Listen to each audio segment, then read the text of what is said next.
Matthew 12, 1-21. At that time, Jesus went through the grain fields on the Sabbath. His disciples were hungry and began to pick some heads of grain and eat them.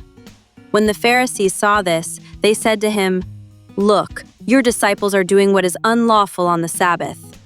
He answered, "Haven't you read what David did when he and his companions were hungry? He entered the house of God, and he and his companions ate the consecrated bread, which was not lawful for them to do, but only for the priests. Or haven't you read in the law that the priests on Sabbath duty in the temple desecrate the Sabbath and yet are innocent?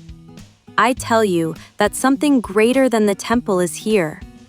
If you had known what these words mean, 'I desire mercy, not sacrifice,' you would not have condemned the innocent. For the Son of Man is Lord of the Sabbath." Going on from that place, he went into their synagogue, and a man with a shriveled hand was there. Looking for a reason to bring charges against Jesus, they asked him, "Is it lawful to heal on the Sabbath?" He said to them, "If any of you has a sheep, and it falls into a pit on the Sabbath, will you not take hold of it and lift it out? How much more valuable is a person than a sheep? Therefore, it is lawful to do good on the Sabbath." Then he said to the man, "Stretch out your hand." So he stretched it out, and it was completely restored, just as sound as the other. But the Pharisees went out and plotted how they might kill Jesus. Aware of this, Jesus withdrew from that place. A large crowd followed him, and he healed all who were ill. He warned them not to tell others about him.